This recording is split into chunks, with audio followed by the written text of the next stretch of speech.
Hello friends, जैसा कि आपको पता है कि एलएलबी फर्स्ट ईयर जो टर्म एंड एग्जाम है वो 28 अप्रैल से शुरू होने जा रहे हैं।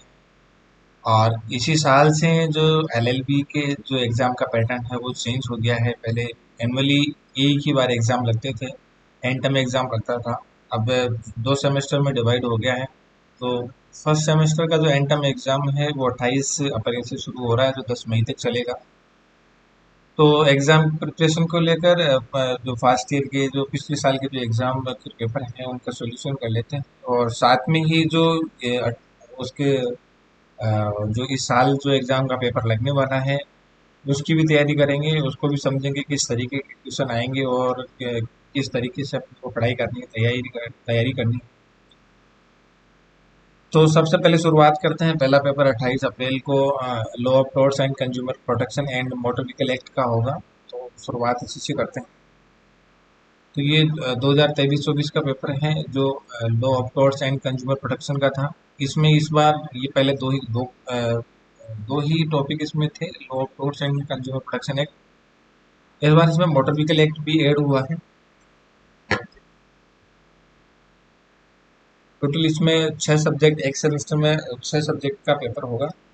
और जो पहला पेपर है law of torts and consumer protection act का होगा। तो इसमें जो पिछले साल का पैटर्न था कि इसमें चार जो हैं अलग अलग पार्ट आते हैं, उसमें से चार में से देखो प्रश्न पत्र में प्रत्येक यूनिट में 2 प्रश्न है और कुल 10 प्रश्न है। यानी 5 क्वेश्चन इसमें से करने होते थे। पाँच पाँच यूनिट आते हैं अलग अलग, 5 यूनिट में 10 क्वेश्चन। तो 10 क्वेश्चन में से 5 क्वेश्चन करने होते हैं। तो इसके जो अलग अलग यूनिट के जो 10 क्वेश्चन है, इसके साथ में इनको तैयार करने के साथ ही जो पेपर है लो अभी वर्तमान वाला जो आने वाला है उसकी भी तैयारी हो जाएगी। तो शुरुआत अपन करते हैं। इसके पहले क्वेश्चन से कि अपकृत्य से आप क्या समझते हैं और निर्णीत वादों की सहायता से इसकी प्रकृति एवं परिभाषा को बताइए। तो अपकृत्य क्या है? अपकृत्य को इंग्लिश में टोर्ट कहते हैं। तो इसका अर्थ है कि ऐसा नागरिक गलत आचरण जिससे किसी व्यक्ति को हानि होती है और जिसके लिए न्यायालय क्षतिपूर्ति या डैमेज प्रदान कर सकता है, ये दंडात्मक क्रिमिनल नहीं बल्कि सिविल दायित्व उत्पन्न करता है। यानी ये क्रिमिनल, ये क्राइम नहीं है, लेकिन इसके लिए जो कोर्ट है वो एक दंडात्मक जो सिविल है, एक दायित्व इसमें होता है। एक जो नागरिक जिससे गलती होती है उसका एक रिस्पॉन्सिबिलिटी होती है, उसका एक दायित्व इसमें निर्धारित किया जाता है कि हाँ ये आपका दायित्व है और ये आपसे गलती हुई है। इसके लिए कोर्ट उसको क्षतिपूर्ति प्रदान करने का आदेश दे सकता है, उसको डैमेज दिलवा सकता है प्रतिवादी को। तो अपकृत्य की परिभाषा है डेफिनेशन ऑफ टॉर्ट। तो सलवंट का कहना है कि a tort is the civil wrong of a tort is a civil wrong for which the remedy is a common law action for unliquidated damage. अर्थात अपकृत्य एक ऐसा नागरिक अन्याय है जिसके लिए सामान्य विधि के अंतर्गत अपरिभाषित क्षतिपूर्ति का दावा किया जा सकता है। वहीं फ्रांस का कहना है कि tort is an infringement of a right in rem of a private individual giving a right of compensation. यानी यह किसी व्यक्ति के सार्वजनिक अधिकार का उल्लंघन, यानी किसी व्यक्ति के सार्वजनिक अधिकार का उल्लंघन है जिसके लिए क्षतिपूर्ति का अधिकार प्राप्त होता है।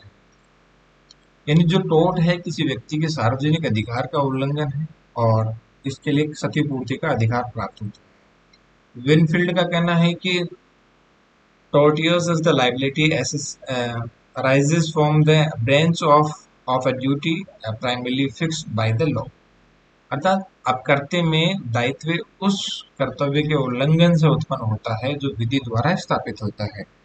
यानी दोबारा पढ़ते हैं कि अपकृत्य में यानी टोर्ट में जो दायित्व है वो उस कर्तव्य के उल्लंघन से उत्पन्न होता है जो विधि द्वारा स्थापित होता है, न कि किसी अनुबंध या दो पक्षों की सहमति से। तो अपकृत्य की प्रकृति समझ लेते हैं, नेचर ऑफ टॉर्ट्स। तो नागरिक दायित्व क्या है, सबसे पहले इसको समझते हैं। सिविल लाइबिलिटीज क्या होती है, तो इसकी है कि अपकृत्य एक निजी या व्यक्तिगत अन्याय है, प्राइवेट रॉन्ग है। यानी अपकृत्य एक निजी और व्यक्तिगत अन्याय है, किसी व्यक्तिगत है ये। यानी कोई व्यक्ति, एक व्यक्ति अगर कोई गलत काम कर रहा है विधि में जो पहले से निर्धारित है, वो कोई गलत काम कर रहा है तो उसको प्राइवेट रॉन्ग कहेंगे। ये निजी, ये व्यक्तिगत अन्याय है जिसमें किसी व्यक्ति के अधिकारों का उल्लंघन होता है, यानी किसी एक व्यक्ति के गलत काम करने से दूसरे व्यक्ति के व्यक्तिगत अधिकारों का उल्लंघन होता है। तो ये एक तरह ये टोट है। इसका निवारण न्यायालय में क्षतिपूर्ति के रूप में प्राप्त किया जाता है, यानी कंपनसेशन जो है, कंपनसेशन के लिए कोर्ट में दावा किया जाता है। इसमें जो वादी होता है प्रतिवादी के खिलाफ कोर्ट में जाता है और वो ये दावा करता है कि साहब इसकी वजह से मेरे व्यक्तिगत अधिकारों का उल्लंघन हुआ है, मुझे नुकसान हुआ है इस तरीके का, और मुझे इसके लिए क्षतिपूर्ति प्रदान की जाए। उदाहरण के लिए, उदाहरण से समझते हैं कि यदि कोई व्यक्ति बिना अनुमति के आपके बगीचे में घुस जाए, आपका बगीचा है और उसमें कोई व्यक्ति बिना अनुमति के घुस जाए और पौधे नष्ट कर दे, तो यह एक निजी अन्याय है।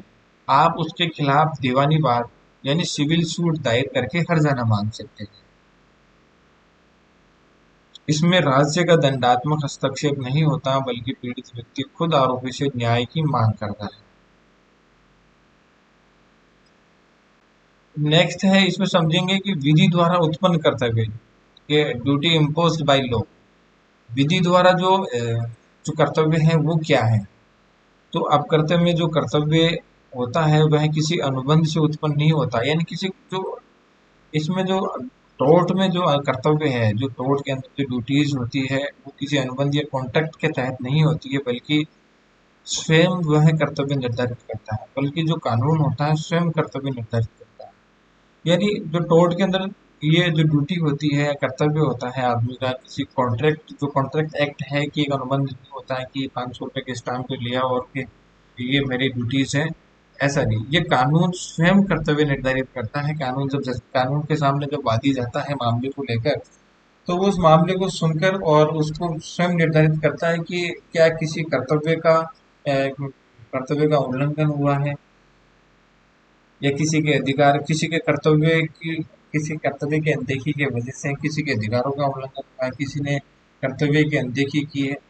उदाहरण के लिए आप इसे समझ सकते हैं कि हर व्यक्ति का यह विधिक कर्तव्य है कि वह अपने पड़ोसी को नुकसान नहीं पहुंचाए। समझ रहे हैं आप? मतलब हर व्यक्ति का एक विधिक यानी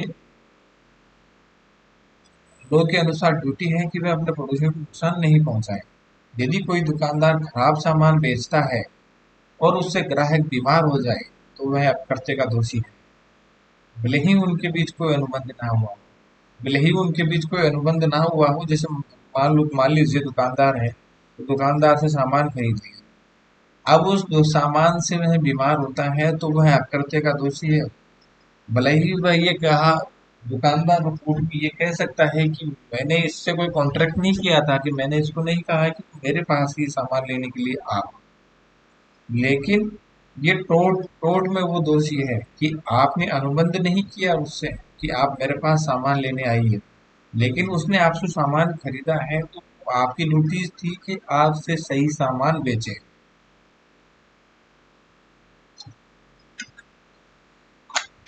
इस कर्तव्य का उल्लंघन होने पर नुकसान पहुंचाने वाले व्यक्ति से क्षतिपूर्ति ली जा सकती है। यानी ऐसी स्थिति में जब नुकसान होता है तो वादी जो है कोर्ट में जाके कोर्ट के तहत जो क्षतिपूर्ति के लिए, कंपनसेशन के लिए दावा करता है, और कोर्ट जो दुकानदार को है कंपनसेशन की आदेश दे सकता है, क्षतिपूर्ति आदेश दे सकता है। अनुबंध और अपराध से भिन्न, तो ये अनुबंध और अपराध से कैसे भिन्न है इसको भी समझ लेते हैं। अनुबंध यानी कॉन्ट्रैक्ट, यानी दो पक्षों के बीच आपसी सहमति से बनता है। यानी अनुबंध जो होता है दो पक्षों की आपसी सहमति के बीच बनता है। और जो लीगल अगर अनुबंध कॉन्ट्रैक्ट की बात करें तो ये जो जैसे स्टाम्प है, ये एफिडेविट है, उसके माध्यम से एक कॉन्ट्रैक्ट एक्ट के तहत कॉन्ट्रैक्ट होता है, जबकि अपकर्त्य में कोई सहमति नहीं होती। यानी अनुबंध में दो पक्षों की आपसी सहमति होती है, जबकि अपकृत्य में कोई सहमति नहीं होती है। और अपराध की बात करें, जब जैसा कि मैंने बताया कि इसमें ये केवल सिविल रोंग है, ये क्रिमिनल नहीं है और ये कॉन्ट्रैक्ट भी नहीं है। तो क्राइम ये है, एक सार्वजनिक गलत है, इसमें राज्य आरोपी को दंडित करता है, जबकि अपकृत्य में किसी निजी नुकसान की पूर्ति होती है। अब जब क्राइम में तो क्या होता है कि जो कोर्ट होता है वो आरोपी को दंडित करता है, जबकि अपकृत्य में किसी नुकसान की पूर्ति होती है। नुकसान, अगर कोई नुकसान हुआ है तो उसके क्षतिपूर्ति के आदेश दिए जाते हैं। इसको उदाहरण से समझते हैं कि यदि कोई व्यक्ति आपकी दीवार पर गलत तरीके से विज्ञापन चिपका देता है तो यह अपकृत्य हो सकता है। अगर किसी व्यक्ति ने आपकी मकान की दीवार के बाहर कोई विज्ञापन चिपका दिया तो यह अपकृत्य है, ये सिविल रोंग है, ये टोर्ट के तहत आता है, लॉ ऑफ टोर्ट के तहत आएगा। परंतु अगर वह जानबूझकर आपकी संपत्ति को आग लगा देता है तो यह अपराध बन सकता है। तो विज्ञापन चिपकाने तक की बात तो केवल सिविल रोंग है, टोर्ट के तहत आएगी, सिविल रोंग के तहत आएगी। लेकिन वो अगर जानबूझकर अगर आपकी संपत्ति को आग लगा देता है तो ये क्राइम के अधीन आ सकती है, ये क्राइम हो जाएगा। अपराध में सजा पनिशमेंट होती है, अपराध में पनिशमेंट होती है, जबकि अपकृत्य में कंपनसेशन का प्रावधान होता है।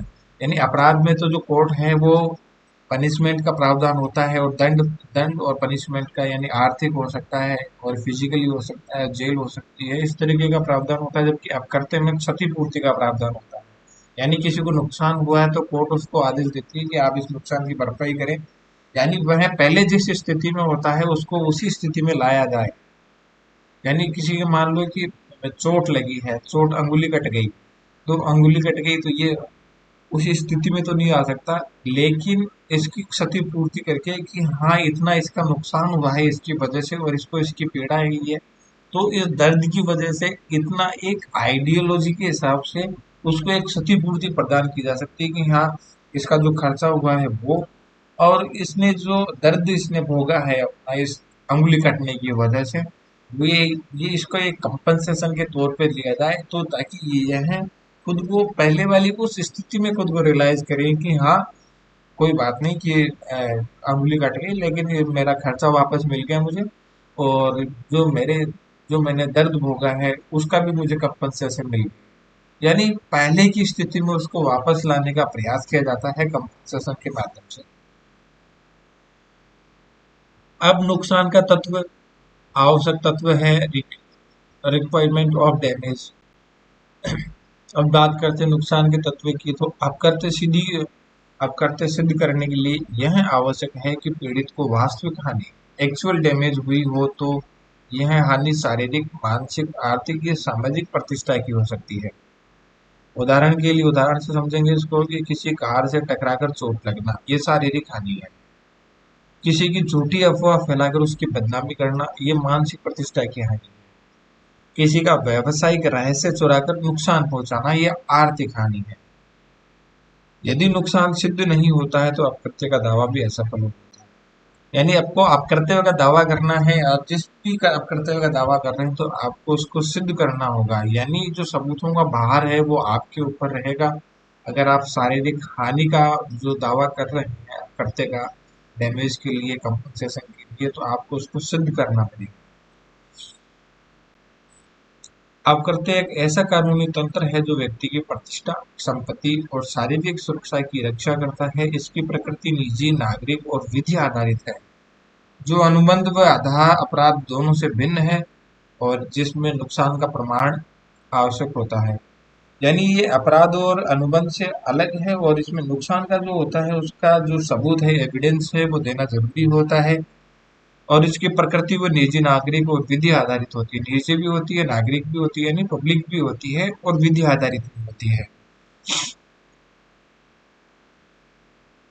अब इसको जो है, जो लीडिंग केस लॉज हैं उनके माध्यम से इसको समझते हैं, निर्णीत बातों के माध्यम से। तो एक है डोनोग्यू स्टेवेंसन, वीएस स्टेवेंसन है, जो 1932 का एक केस है। इस केस में नेग्लिजेंस यानी लापरवाही के सिद्धांत को स्पष्ट किया गया है।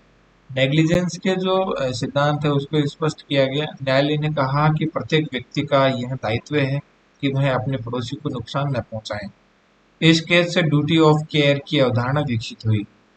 यानी ये जो दोनों डोनोग्यू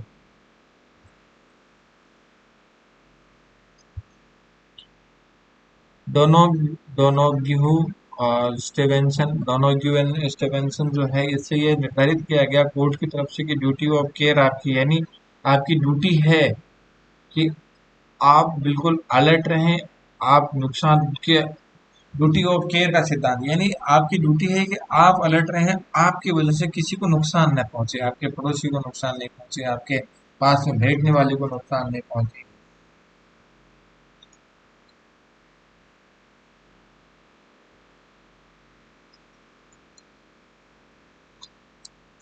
दूसरा केस इसमें है रेलेंस विद फ्लेक्चर है, जो 1860 एक्ट का एक केस है। इस बाद में न्यायालय ने यह सिद्धांत प्रतिपादित किया है कि यदि कोई व्यक्ति अपने जमीन पर खतरनाक वस्तु रखता है और उससे किसी दूसरे को नुकसान होता है तो वह उत्तरदायी होगा, भले ही उसने कोई गलती न की हो। इससे स्ट्रिक्ट लाइबिलिटी कहा जाता है।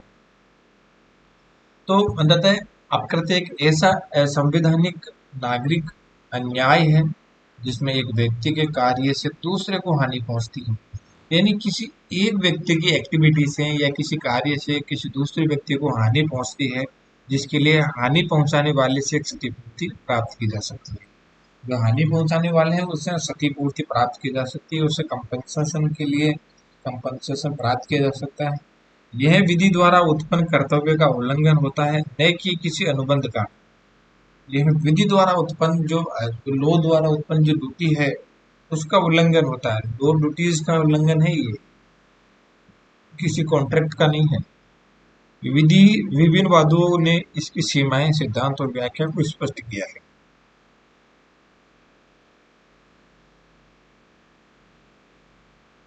डोनोग्यू बनाम स्टीवेंस है, और तो अपन ने डोनोग्यू बनाम स्टीवेंस और राइलेंस बनाम फ्लेचर को अपने सिद्धांतों को समझ लिया। इसके बाद नेक्स्ट क्वेश्चन की बात करते हैं। तो इसमें जो इम्पोर्टेंट है, जिस तरीके के क्वेश्चन पूछे जाते हैं कि act of God. Act of God जो है, जैसे कि ओ माई गॉड आपने पिक्चर देखा जिसमें Paresh Rawal act of God का दावा, एक्ट ऑफ गॉड में दावा करता है। तो देवीय करते हैं एवं अवसंभावी दुर्घटनाओं के सामान्य प्रतिरक्षाओं को स्पष्ट कीजिए, तब उसमें विभेद कीजिए। जो परेश रावल है उसकी दुकान में भूकंप की वजह से दुकान गिर जाती है, उसको काफी सारा नुकसान होता है, तो वो नुकसान का दावा करता है कि और उसमें कई सारे वो एविडेंस रखता है कि ये रखा हुआ है कि गीता का उदाहरण भी वो देता है कि जो भी मैं हूँ, जो जो भी है वो मैं हूँ, जो भी करता हूँ वो मैं करता हूँ, इस तरीके से करके। और लेकिन उस कोर्ट ने उसको एक्ट ऑफ गॉड माना और कंपनसेशन के लिए मना किया, लेकिन लास्ट में उसमें कंपनसेशन का कुछ होता भी है। तो ये एक्ट ऑफ गॉड क्या है, डेफिनेशन एंड डिफेंस क्या है, इसमें इसको समझते हैं। तो इसकी परिभाषा है कि ऐसी प्राकृतिक घटनाएं जो मानवीय नियंत्रण से परे होती है, यानी ऐसी प्राकृतिक घटनाएं जो मानवीय नियंत्रण से परे होती है, जिनमें जो इंसान के बस की बात नहीं है, जो इंसान की वजह से नहीं हुई हो, जिन्हें कोई भी व्यक्ति न रोक सकता है न पूर्वानुमान लगा सकता है। हालांकि अनुमान लगा सकता है लेकिन रोक नहीं सकता है, ना ही कर सकता है, वो देवीय करते कहलाती है। उदाहरण के लिए भूकंप है, बाढ़ है, आंधी, ज्वालामुखी विस्फोट आदि है। तो इसमें डिफेंस क्या है, यदि कोई नुकसान केवल और केवल दैवीय कृत्य के कारण हुआ तो प्रतिवादी उत्तरदायी नहीं होगा। तो डिफेंडेंट है वो उत्तरदायी नहीं होता है। एक केस लॉ के माध्यम से समझते हैं। निकोल्स एंड मार्सलैंड है 1876 का, इसमें एक केस है जहाँ अप्रत्याशित बाढ़ ने कृत्रिम तालाबों को तोड़ दिया था और पानी बह बह कर पानी के बहने से नुकसान पहुंचा। कोर्ट ने कहा कि ये एक्ट ऑफ गॉड था, इसलिए कोई क्षतिपूर्ति नहीं। यानी एक्ट ऑफ गॉड जो है उनमें कोई क्षतिपूर्ति, कोई कंपनसेशन नहीं मिलता, क्योंकि एक्ट ऑफ गॉड क्या है, एक्ट ऑफ गॉड वह है जिसमें मानवीय हस्तक्षेप नहीं है। मानव ना तो इंसान उसको कर सकता है, ना उसका पूर्वानुमान लगा सकता है, ना उसे रोक सकता है। तो ऐसी स्थिति में जब एक्ट ऑफ गॉड की बात की जाए तो उसमें कंपनसेशन नहीं मिलता। अवश्यम भाई दुर्घटनाएं जो इन्वेंटेबल जो एक्सीडेंट होता है, इन्वेंटेबल एक्सीडेंट जो होता है, डेफिनेशन और डिफेंस। इसमें परिभाषा है कि ऐसी दुर्घटना जिसे पूरी सावधानी और ध्यानपूर्वक उपाय करने के बाद भी नहीं टाला जा सकता, वह अवश्यंभावी दुर्घटना कहलाती है। अवश्यंभावी दुर्घटनाएं क्या होती, ऐसी दुर्घटनाएं जो पूरी सावधानी और ध्यानपूर्वक उपाय करने के बाद भी नहीं टाला जा सकता, वह अवश्यंभावी दुर्घटना कहलाती है। उदाहरण के लिए वाहन का किसी किसी वाहन का ब्रेक फेल हो गया और वह पूरी कोशिश कर ले लेकिन वह उसको रोक तो नहीं सकता, तो ऐसी स्थिति में जो दुर्घटना होगी वह एक अवसंभावित दुर्घटना है। प्रतिरक्षा डिफेंस क्या है? अब इसके डिफेंस में क्या होता है? डिफेंस में यदि प्रतिवादी यह साबित कर दे कि उसने पूरी सावधानी बरती फिर भी दुर्घटना हुई तो वह उत्तरदायी होगा, उत्तरदायी नहीं। तो इसमें मान लो कि जैसे ब्रेक का उदाहरण यह है कि किसी, मान लो किसी बस का ब्रेक फेल हो गया और उसकी वजह से अब वो करेगा क्या, पूरी कोशिश कर रहा है लेकिन ये बाइक वाला है उसके सामने आ गया। अब सामने आने से बाइक वाला उड़ भी गया, उसका एक पैर टूट जाता है। अब बाइक वाला को बाइक सवार जो है कोर्ट में पूछता है, कम टोट लॉ ऑफ टोर्ट्स के तहत कंपनसेशन के लिए कोर्ट में जाता है। लेकिन इसके डिफेंस में जो प्रतिवादी है वो क्या करेगा? अगर प्रतिवादी यह साबित कर देता है कि मैंने पूरी सावधानी की, यह एक अवसंभावित दुर्घटना थी, एक ऐसा इन्वेंटेबल एक्सीडेंट था कि मैं चाहकर भी कुछ नहीं कर पाता, ये एक अवसंभावित दुर्घटना, ये अगर वो इस चीज को प्रूफ कर देता है कि अवसंभावित दुर्घटना है तो वह एक ये कंपनसेशन के लिए वह उत्तरदायी नहीं होगा। केस ऑफ लॉ है स्टैनली एंड पॉवेल का, जहां शिकार के दौरान गोली छिटककर दूसरे व्यक्ति को लगी, कोर्ट ने इसे इन्वेंटेबल एक्सीडेंट माना। अब गोली जैसे मामले को कोर्ट इन्वेंटेबल मानती है कि फायर किया जा रहा शिकार के लिए और एक छर्रा अलग अलग जाके दूसरे व्यक्ति को लग जा रही है, जो गोली का जो छर्रा है दूसरे व्यक्ति को जाके लग जा रहा है, तो उसको भी अवसंभावित दुर्घटना मानी है कि सामने वाले का मोटिव ये नहीं था कि आपका एक्सीडेंट हो जाए, उसका मोटिव था कि शिकार करना था। यानी बस वाले का मोटिव ये कतई नहीं था कि आपको उड़ा दिया जाए, उसकी उसका मोटिव ये था कि आपको बचाया जाए, बस का ब्रेक फेल हो गया, ऐसी सिचुएशन में उसकी खुद की जान फंसी हुई है, वो क्या करता। अब दोनों के बीच अंतर, तो देवीय करते एक्ट ऑफ गॉड और इनविटेबल, देवियों करते हैं और इनविटेबल जो एक्सीडेंट है उनके बीच में अंतर को समझते हैं। तो एक्ट ऑफ गॉड जो पूर्णतः प्राकृतिक कारणों से उत्पन्न होने वाली घटनाएं होती है, जैसे भूकंप, बाढ़ या तूफान, जो पूर्ण रूप से मानव नियंत्रण से बाहर होती हैं, जिन्हें कोई भी सावधानी या पूर्व तैयारी नहीं रोक सकती। इसके विपरीत अवसंभावित दुर्घटना इनविटेबल जो एक्सीडेंट होते हैं वे घटनाएं होती हैं जो प्राकृतिक या मानवकृत किसी भी कारण से हो सकती है। ये प्राकृतिक और मानवकृत किसी भी कारण से हो सकती है, लेकिन उन पर पूरी सावधानी बरतने के बाद भी नियंत्रण नहीं पाया जा सकता, जैसे वाहन का अचानक ब्रेक फेल हो जाना या खेल के दौरान बॉल का दर्शक को लग जाना। तो ये इस तरह की घटनाएं हैं जो प्राकृतिक भी हो सकती है और मानवकृत भी हो सकती है, लेकिन उनमें पूरी सावधानी बरतने के बाद भी नियंत्रण नहीं पाया जा सकता। अब बॉल बैट पे बॉल लग गई, अब वो जाके दर्शक दीर्घा में किसी दर्शक को लग गई, तो इसमें ये मानव प्रति एक इनविटेबल एक्सीडेंट है। अगर वो कोर्ट में चला जाए दर्शक की मुझे क्षतिपूर्ति मिले तो इसके लिए कोर्ट कंपनसेशन नहीं देगा। इस प्रकार देवीय कृत्य हमेशा प्राकृतिक होता है, जबकि अवसंभावित दुर्घटना प्राकृतिक और कृत्रिम दोनों हो सकती है। देवीय कृत्य में मानव की कोई भूमिका नहीं होती, वहीं अवसंभावित दुर्घटना में प्रतिवादी की ओर से पूरी सावधानी बरतने के बाद भी दुर्घटना हो जाती है। नेक्स्ट क्वेश्चन है कि अपकृत्य विधि के अंदर क्षति की गणना कैसे की जाती है, यानी नुकसान की गणना कैसे की जाती है, डैमेज की गणना कैसे की जाती है। अपकृत्य के अंतर्गत दिए जाने वाले विभिन्न प्रकार के हर्जानों की विवेचना की। तो अपकृत्य विधि लॉ ऑफ टॉर्ट्स के अंतर्गत जब किसी व्यक्ति को क्षति पहुंचती है तो पीड़ित को उसकी क्षतिपूर्ति दिलाने हेतु न्यायालय हर्जाना निर्धारित करता है। जब किसी व्यक्ति को क्षति पहुंचती है तो पीड़ित को उसकी क्षतिपूर्ति यानी कंपनसेशन दिलाने के लिए न्यायालय एक डैमेज निर्धारित करता है, डैमेजेस निर्धारित करता है। इस हर्जाने की गणना कुछ प्रमुख सिद्धांतों और कारकों के आधार पर की जाती है, तो इनको समझते हैं। तो क्षति की गणना कैसे की जाती है, how damages are the calculated. तो वास्तविक क्षति जो एक्चुअल लॉसेज हैं वो उसको समझते हैं पहले। तो हर्जाना पीड़ित को उसकी वास्तविक हानि की भरपाई के रूप में दिया जाता है। जो हर्जाना दिया जाता है वो पीड़ित को उसकी वास्तविक हानि की भरपाई के रूप में दिया जाता है। इसमें शारीरिक, मानसिक, आर्थिक और सामाजिक क्षति शामिल हो सकती है। जो एक्चुअल लॉसेज हैं, जो वास्तविक जो गणना की जो डैमेजेस जो कैलकुलेशन होता है वो उस क्षति की गणना कैसे की जाती है। तो ये एक तो होता है वास्तविक लॉस, जिसमें जो हानि की भरपाई के रूप में दिया जाता है। जो आदमी को जो लॉस होता है, चाहे शारीरिक हो गया, मानसिक हो, शारीरिक, मानसिक, आर्थिक और सामाजिक, जो नुकसान होता है उसकी भरपाई के रूप में दिया जाता है पीड़ित को। और दूसरी होती है इस स्थिति की पुनः स्थापना का सिद्धांत। यानी इसमें स्थिति की पुनः स्थापना का सिद्धांत होता है, इस पे भी हर्जाना दिया जाता है कि इस सिद्धांत के अनुसार पीड़ित को ऐसा हर्जाना दिया जाता है जिससे उसे उसी स्थिति में लाया जा सके जिस जैसे वह क्षति होने से पहले था। यानी एक तो हो गया एक्चुअल लॉस और दूसरा हो गया आपका रिसिचुएटो रिसिचुएटो रिसिचुएटो इन द इंटीग्रम। यानी एक तो एक्चुअल लॉस हो गया जिसमें आदमी को हर्जाने का भरपाई दी जाती है कि आपको ये हानि हुई, ठीक है, आपको ये भरपाई दी जाती है, शारीरिक, मानसिक, आर्थिक हो रहे हैं, जो सामाजिक जो भी नुकसान हुआ है इसकी ये भरपाई आपकी होगी।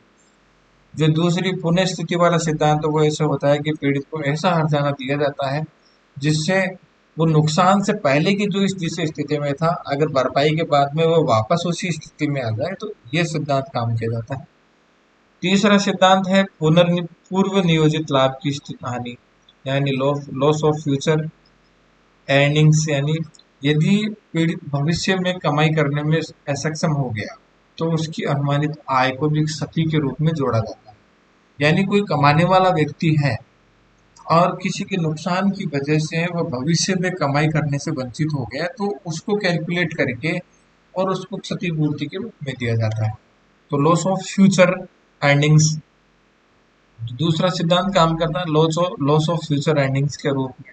यानी किसी को चोट लगी, एक्सीडेंट हो गया, तो वो कंपनसेशन का दावा करेगा। फ्यूचर अर्निंग्स का भी उसको लॉस हुआ कि उसके दोनों पैर कट गए, तो उसको अभी तो लॉस हुआ ही है, लेकिन उसकी अर्निंग भी, फ्यूचर भी अर्निंग की लॉस हुई है कि वह फ्यूचर में भी नहीं कमा सकता। जो वर्तमान में उसको सैलरी वैसे ऐसे 50,000 रुपये उसके मिल रहे हैं, 25,000 रुपये उसको सालाना मंथली मिल रहे हैं, तो उसको कैलकुलेट करके और वो कितने सालों में कब ठीक होने वाला है डॉक्टर्स की रिपोर्ट के हिसाब से उसको एक अनुमानित आय को भी क्षति के रूप में जोड़ा जाता है।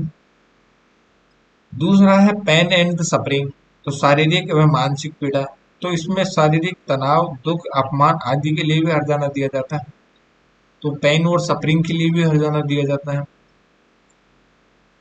लॉस ऑफ, तो ये हो गया एक्चुअल लॉस हो गया, पुनर्नियोजित हो गया, लॉस ऑफ फ्यूचर अर्निंग हो गया, पेन एंड सफरिंग हो गया, मेडिकल एक्सपेंसेस हो गया, और इसके अलावा जो अदर कॉस्ट है उसके लिए।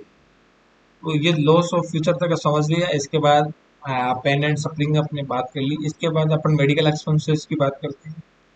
तो चिकित्सा खर्च पर पुनर्वास की, तो इलाज, दवाइयों, सर्जरी, फिजियोथेरेपी आदि पर आए खर्च की भरपाई की जाती है। तो इसमें एक्सीडेंट के बाद में जो उसका खर्चा होता है इलाज में, दवाइयों पे, सर्जरी पे, फिजियोथेरेपी, मेडिकल एक्सपेंसेस जितना भी होता है उसकी भरपाई के लिए भी आवेदन किया जाता है। इसके अलावा जो अन्य खर्चे होते हैं जैसे मुकदमे का खर्चा होता है, परिवहन होता है, देखभाल होता है, आदि को भी इसमें शामिल किया जाता है।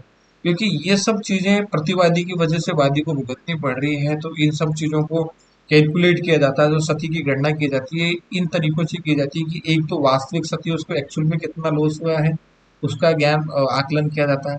उसकी पुनः स्थिति की स्थापना का सिद्धांत लागू किया जाता है। फ्यूचर में उसकी अर्निंग कितनी इफेक्ट हुई है वो इसमें देखा जाता है। पेन और सफरिंग कि उसको पीड़ा कितनी हो रही है, किस मानसिक पीड़ा से गुजर रहा है, शारीरिक पीड़ा उसको कितनी हो रही है, मेडिकल एक्सपेंसेस उसका कितना चल रहा है, अदर कॉस्टेज जो उसके मुकदमे का खर्च है, परिवहन है, देखभाल है। तो ये सारी चीजें जो है इसकी गणना की जाती है, डैमेजेस में कैलकुलेट की जाती है इन सारी गणनाओं का। इसके बाद बात करते हैं अपकर्त्य के अंतर्गत हर्जानाओं के विभिन्न प्रकार विभिन्न श्रेणियों में बांटे जाते हैं,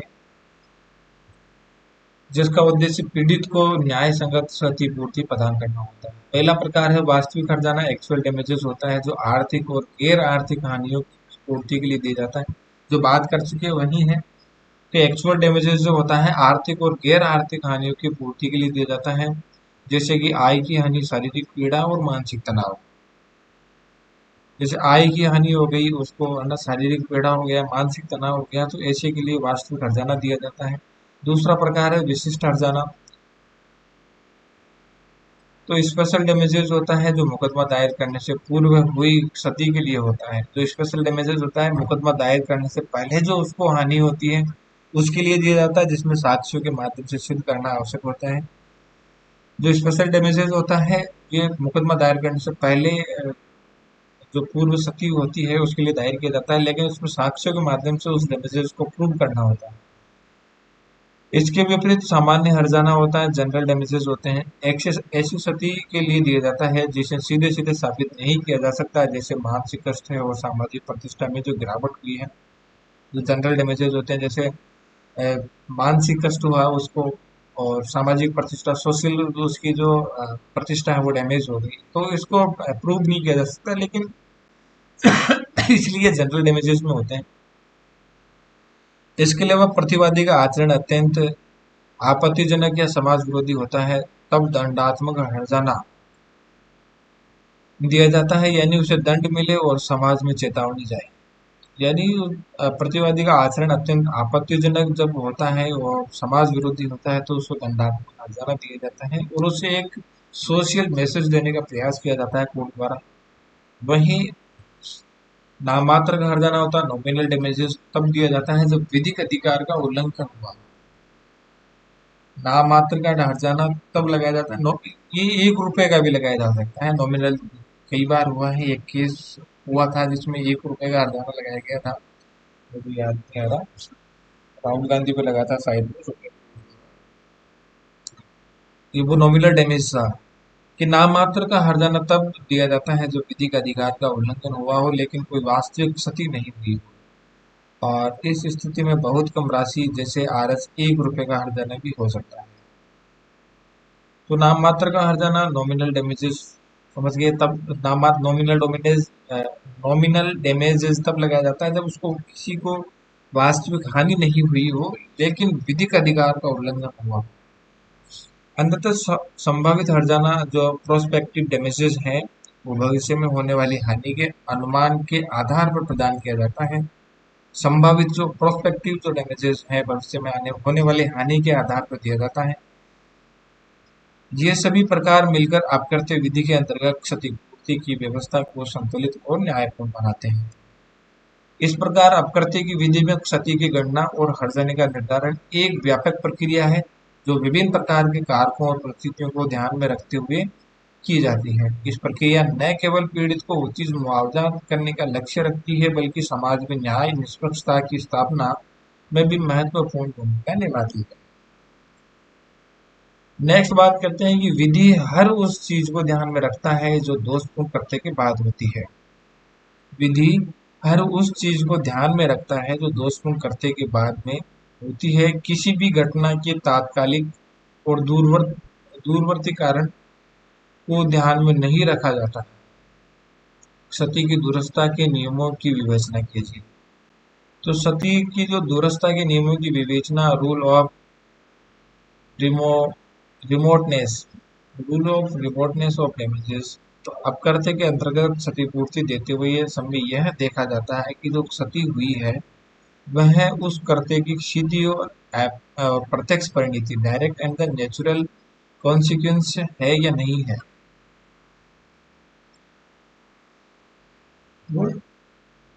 यदि क्षतिपूर्ति देते समय यह देखा जाता है कि जो क्षति हुई है वह उस कर्त्य की सीधी और प्रत्यक्ष परिणति यानी डायरेक्ट एंड नेचुरल कॉन्सिक्वेंस है या नहीं है। क्षति की दूरस्थता का सिद्धांत यह सुनिश्चित करता है कि क्षति केवल वही क्षतिपूर्ति योग्य होगी जो उस दोषपूर्ण कर्त्य का स्वाभाविक और संभावित परिणाम हो।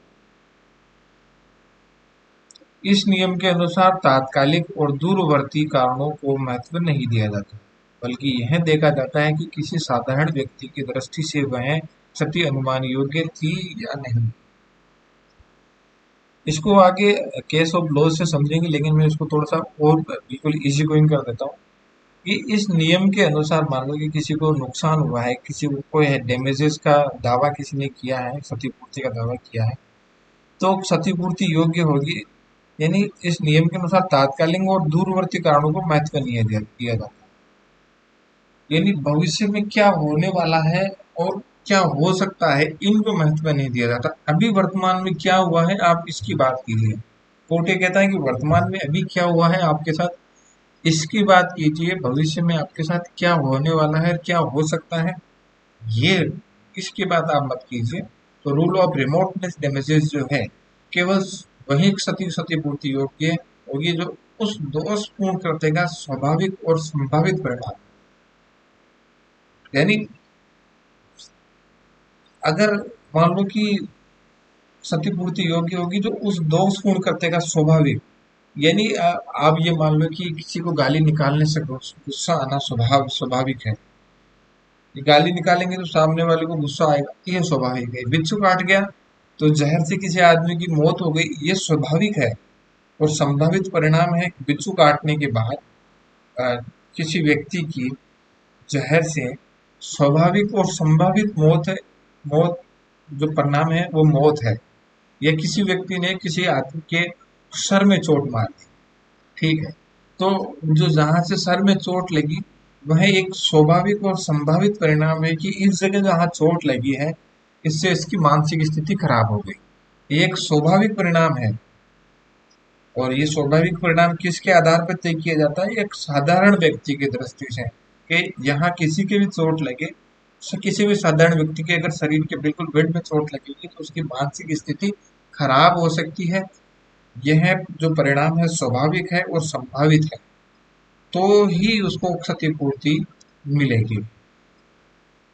उसमें यह नहीं होता है कि और भविष्य के तात्कालिक और दूरवर्ती कारणों को महत्व दिया जाता है कि साहब मेरे यहाँ सर में चोट लगी है तो हो सकता है कि अगले 10 साल में, देखो डॉक्टर कह रहा है कि अगले 10 साल में मेरी मानसिक स्थिति खराब हो सकती है, इस चोट की वजह से धीरे धीरे खराब होगी। संभावना है, ये होगी या नहीं होगी ऐसा कोई जरूरी नहीं है। तो इसको एक बार दोबारा से ब्रीफ में कह देता हूँ, हालांकि आपके समझ में आ गई होगी कि टोट के अंतर्गत क्षतिपूर्ति देते समय यह देखा जाता है कि जो क्षति हुई है, जो नुकसान हुआ है, वह उस कृत्य की सीधी और प्रत्यक्ष परिणति है या नहीं है। डायरेक्ट और नेचुरल कॉन्सिक्वेंस उसका संबंध है या नहीं। जो नुकसान हुआ है उसका सीधा और प्रत्यक्ष उससे संबंध है या नहीं है। क्षति की जो दुरुस्तता का सिद्धांत है यह सुनिश्चित करता है कि केवल वही क्षति क्षतिपूर्ति योग्य होगी जो उस दोषपूर्ण कृत्य का स्वाभाविक और संभावित परिणाम है। यानी वही नुकसान क्षतिपूर्ति योग्य होगा जो दोषपूर्ण कृत्य, जिस कृत्य की वजह से, जिस एक्टिविटी की वजह से संभावित और स्वाभाविक परिणाम। इस नियम के अनुसार तात्कालिक और दूरवर्ती कारणों को महत्व नहीं दिया जाता, बल्कि यह देखा जाता है कि किसी साधारण व्यक्ति की दृष्टि से वह शक्ति अनुमान योग्य थी या नहीं।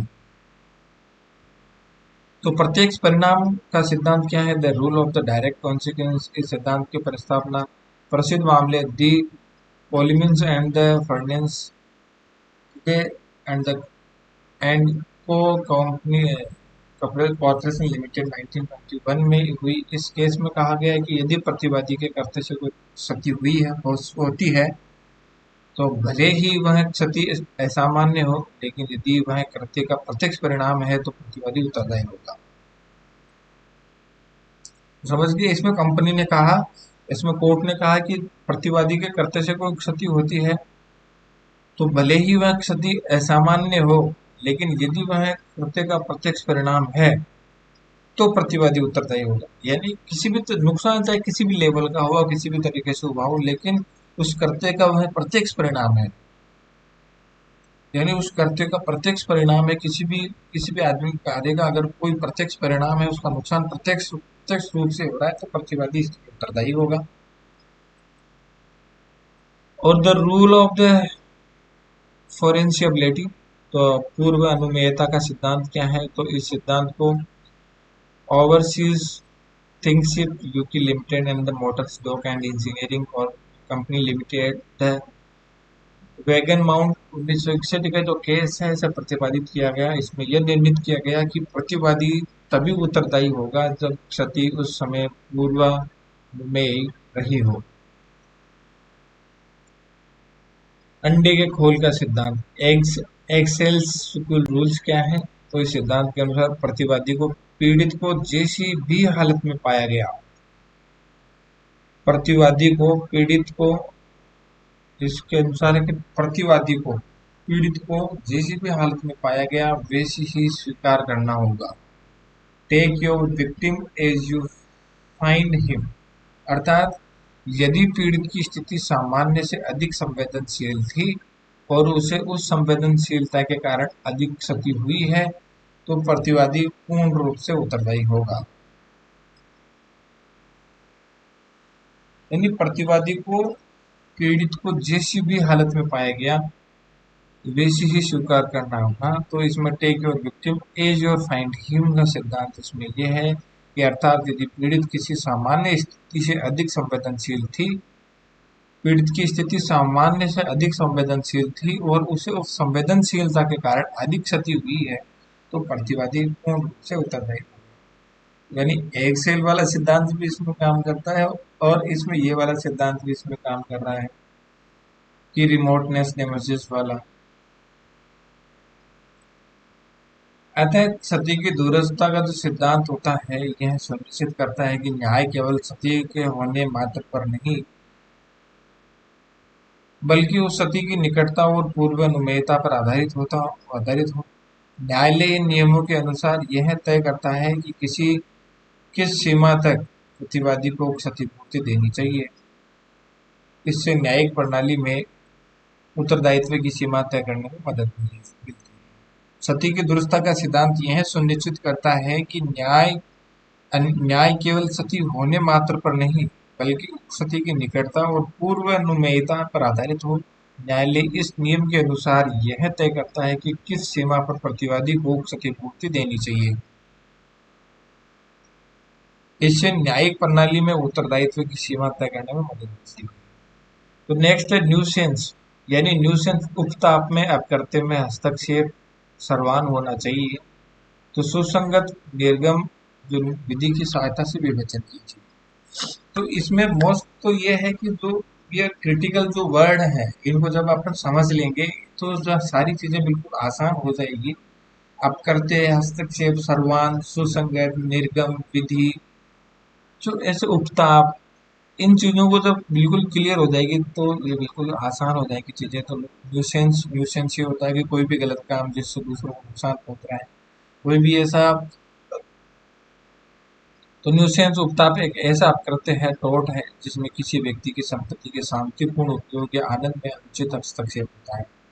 यानी कोई व्यक्ति अपने शांतिपूर्ण जीवन जी रहा है, कहीं बैठा है, किसी लोन में बैठा है, घर में बैठा है और उसका शांतिपूर्ण जो जीवन जो चल रहा है उसमें उसको अनुचित हस्तक्षेप होता है। कोई घर में बैठा है 8 बज रहे 10 बज रहे 10 बजे के बाद कोई लाउड स्पीकर चला के घर के बाहर खड़ा है तो ये एक न्यूसेंस है कि सामने वाला आदमी एक न्यूसेंस क्रिएट कर रहा है।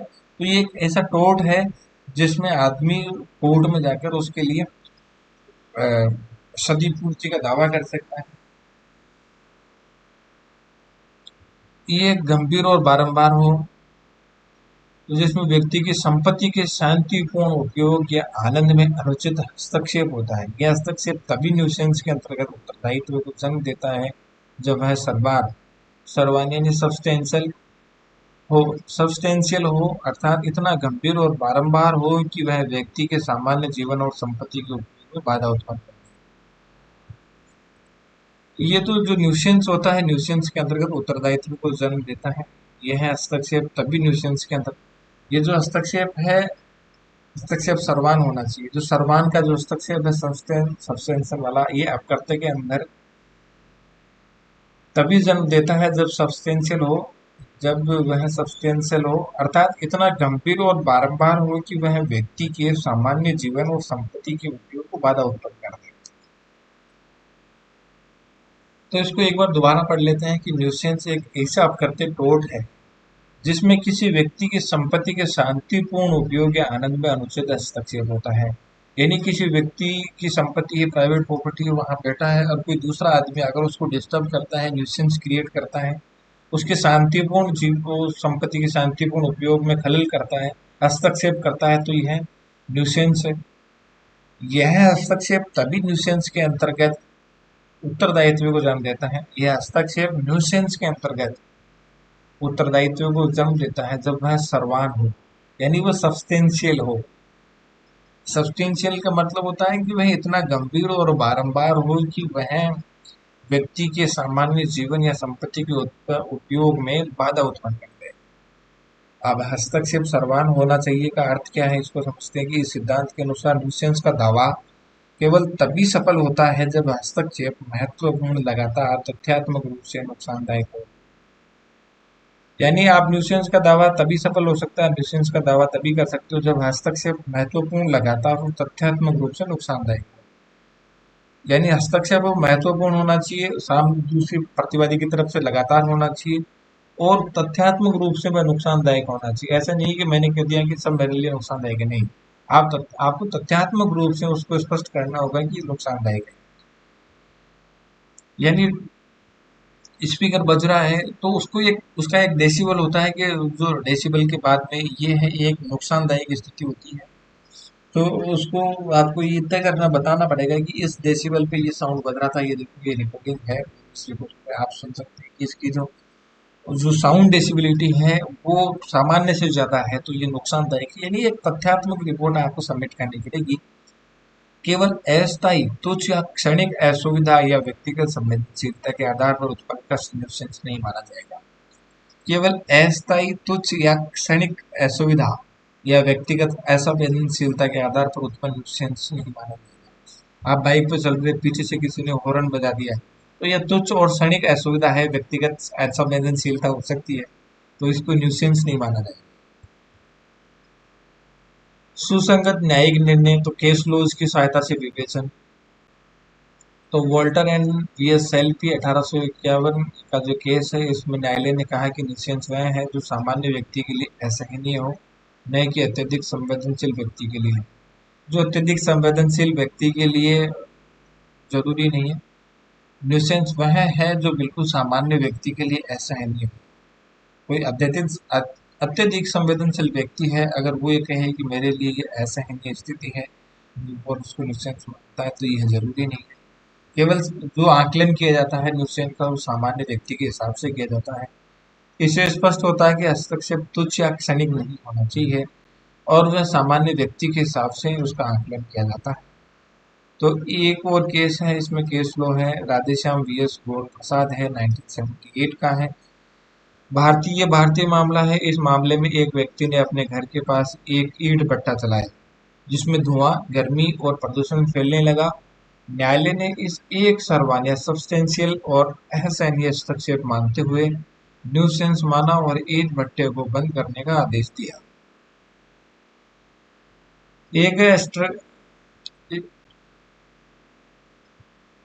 स्टर्जेस एंड द ब्रिडमैन 1879 का एक मामला है। इस केस में न्यायालय ने माना कि यदि कोई व्यक्ति अपने पड़ोसी की संपत्ति पर लगातार ध्वनि उत्पन्न करता है जिससे उसकी शांतिपूर्ण जीवन शैली प्रभावित होती है, तो वह प्राइवेट न्यूसेंस कहलाएगा, बशर्ते हस्तक्षेप गंभीर और सतत।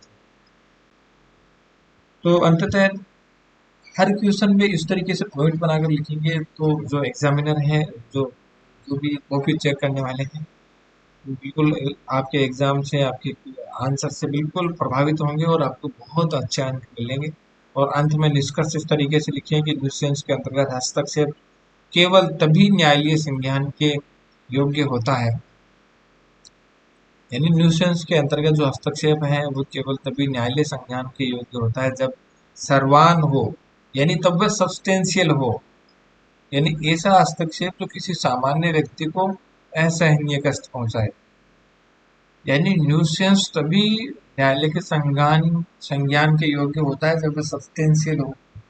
अगर वह सब्सटेंशियल नहीं है तो वो न्यायालय के संज्ञान के योग्य नहीं है। उसका सब्सटेंशियल यानी सर्वान होना जरूरी है, क्योंकि वो जो हस्तक्षेप है वो किसी सामान्य व्यक्ति के हिसाब से असहनीय कष्ट होना चाहिए। नॉर्मल व्यक्ति के हिसाब से सब्सटेंशियल होना जरूरी है। यह न्यायिक सिद्धांत यह सुनिश्चित करता है कि केवल वास्तविक और गंभीर कष्टों के लिए ही प्रतिवादी को उत्तरदायी ठहराया जाए।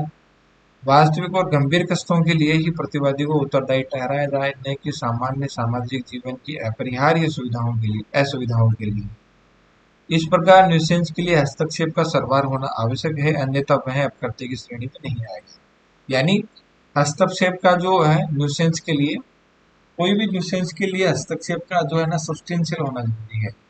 जो भी प्रतिवादी है उसका जो न्यूसेंस है वो इस तरीके का होना चाहिए कि उससे अगर सामान्य व्यक्ति के लिए भी वो असहनीय कष्ट हो, तब वह जाकर न्यूसेंस की श्रेणी में आएगा और उस कोर्ट में वो संज्ञान के योग्य होगा। नेक्स्ट है कि मानहानि को उसके आवश्यक तत्वों सहित परिभाषित कीजिए, अभिलेख और अवचन के बीच अंतर स्पष्ट कीजिए। तो डिफामेशन की जो परिभाषा है और आवश्यक तत्व है, डिफामेशन डेफेमेशन डेफेमेशन जो है, डेफेमेशन की परिभाषा और मानहानि।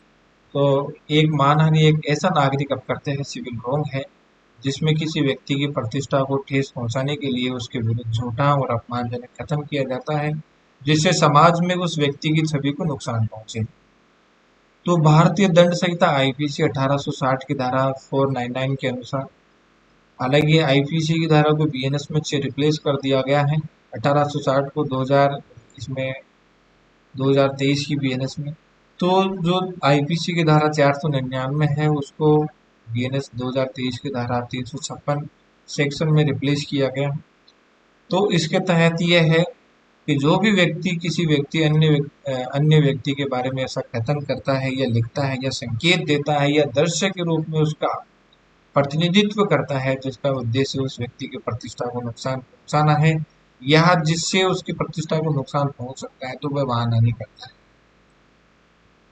यानी जो कोई व्यक्ति उसके बारे में ऐसी कोई बात बोलता है या उसके बारे में ऐसी कोई सोशल मीडिया और या किसी प्लेटफॉर्म पर ऐसी बात लिख देता है या ऐसा इंडिकेशन करता है या ऐसा कोई वीडियो उसके बारे में जारी कर देता है जिसका उसका प्रतिनिधित्व करता है, दृश्य रूप से उसका प्रतिनिधित्व वीडियो बनाता है जिसका उद्देश्य उस व्यक्ति के प्रतिष्ठा को नुकसान पहुंचाना है या जिससे उसकी प्रतिष्ठा को नुकसान पहुंच सकता है, वह मानहानि करता है।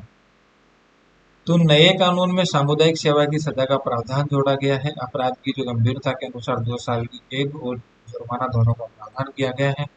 तो पहले इसमें जो आईपीसी में ये प्रावधान नहीं था, अब बीएनएस की जो सेक्शन 356 है इसमें सामुदायिक सेवा की सजा का प्रावधान जोड़ा गया है। अपराध की गंभीरता के अनुसार 2 साल की कैद और जुर्माना दोनों का प्रावधान किया गया है। हालांकि इसमें यह भी देखा जाएगा कि स्पीच और फ्रीडम ये दोनों का टकराव की स्थिति इसमें देखी जाती है कि किसी की मानहानि होती है तो किसी को स्पीच और फ्रीडम है। तो स्पीच और फ्रीडम इन दोनों का कॉन्ट्रडिक्शन इसमें होता है कि एक आदमी को बोलने की स्वतंत्रता है, दूसरे आदमी को मानहानि हो रही। तो इसके कई केस लॉज के जो केस लॉज हैं वो पे इसका डिसीजन किया जाता है कि कौन सी जगह कितना तो उसको स्पीच है कि हाँ उसको स्पीच ऑफ फ्रीडम है, लेकिन स्पीच ऑफ फ्रीडम इतनी है कि उस स्पीच ऑफ फ्रीडम की वजह से दूसरों को नुकसान ना हो। यानी आपकी ड्यूटी यह है, स्पीच ऑफ फ्रीडम के तहत ड्यूटी क्या होती है कि आपके फ्रीडम की वजह से दूसरों की फ्रीडम का उल्लंघन ना हो, दूसरों की आज़ादी का उल्लंघन ना हो, आपकी स्पीच ऑफ फ्रीडम इस लेवल पर ना पहुंच जाए कि सामने वाले के ऐसे फ्रीडम का इतना सत्यानाश हो जाए कि वो उसका समाज में जाने लायक बोलने लायक स्थिति में ना रहे, उसकी मानहानि का जो इतनी डैमेजेस हो जाए, उसकी डेफेमेशन इतना उसका डैमेज हो जाए कि वह कहीं जाने लायक ना रहे। तो मानहानि के आवश्यक तत्व जो असेंशियल एलिमेंट्स ऑफ डेफेमेशन है, तो असेंशियल एलिमेंट्स इसके हैं, कथन है, इसका जो स्टेटमेंट है बबली है, वाइटन है और संकेतिक और चित्रात्मक हो सकता है। यानी असेंशियल एलिमेंट्स इसके जो डेफिनेशन के हैं वो एक स्टेटमेंट है कि कोई आदमी बोल रहा है, स्टेटमेंट हो सकता है, लिखित भी हो सकता है, ये मौखिक भी हो सकता है और सांकेतिक और चित्रात्मक भी हो सकता है। तो पहले बात करते हैं झूठा होना। तो फॉल्सिटी इसमें कथन असत्य और तथ्यहीन होना चाहिए। सत्य कथन पर मानहानि का दावा नहीं किया जा सकता यदि वह सार्वजनिक हित में हो। जैसे मान लो कि राजनेता है, पॉलिटिशियन है, अगर वो उसके बारे में कोई बात कर रहा है, स्पीच और फ्रीडम सभी को है इंडिया में, तो वो वीडियो बना रहे हैं और दावा कर रहे हैं, जैसे कि आजकल दूर चला हुआ है वीडियो बनाने का और सोशल मीडिया का दौर है। तो अगर किसी राजनेता की गलत कृत्यों का कोई वीडियो बनाकर उसको उजागर करता है तो यह मानहानि के तहत नहीं माना जाएगा क्योंकि वह सत्य कथन है। तो इसमें वह मानहानि का दावा नहीं कर सकता, वह सार्वजनिक हित में, क्योंकि वह सार्वजनिक हित में है, लोगों को पता चलना चाहिए कि इस व्यक्ति ने गलत किया है। अगर गलत तथ्य है, अगर गलत बात है तो उसको अगर पेश किया जाता है तो वह मानहानि नहीं है। कथन असत्य और तथ्यहीन होना चाहिए। अगर जो कथन है वो झूठा और तथ्यहीन है तभी मानहानि का दावा किया जा सकता है। दूसरा है पब्लिसिटी, पब्लिकेशन है तो कथन को किसी तीसरे व्यक्ति तक पहुंचाया जाना चाहिए। केवल पीड़ित और कथनकर्ता के बीच की बात को मानहानि नहीं मानी जाएगी। अगर वादी और प्रतिवादी दोनों के बीच में कोई बात हुई है तो इसको मानहानि नहीं माना जा सकता। अगर वो दोनों की बीच की बात किसी तीसरे या चौथी व्यक्ति के बीच में पब्लिकेशन के माध्यम से पहुंच जाती है या फैल जाती है तो इसको मानहानि माना जाएगा। लेकिन वो भी कथन असत्य होना चाहिए, बिल्कुल असत्य होना चाहिए। असत्य बात को अगर को आप फैलाते हैं, पब्लिकेशन करते हैं तो वो मानहानि के तहत। प्रतिष्ठा को क्षति, हार्म टू रेपुटेशन, तो कथन से व्यक्ति की सामाजिक, व्यवसायिक या सार्वजनिक छवि को ठेस पहुंचना चाहिए। अगर किसी के कथन से किसी व्यक्ति को सार्वजनिक, व्यवसायिक या सार्वजनिक छवि को ठेस पहुंचती है तो ये मानहानि है।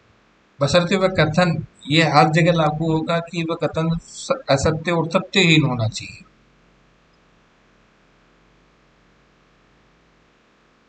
व्यक्ति विशेष को लक्ष्य बनाना, कथन किसी विशिष्ट व्यक्ति के विरुद्ध होना चाहिए जिससे उसकी पहचान स्पष्ट हो।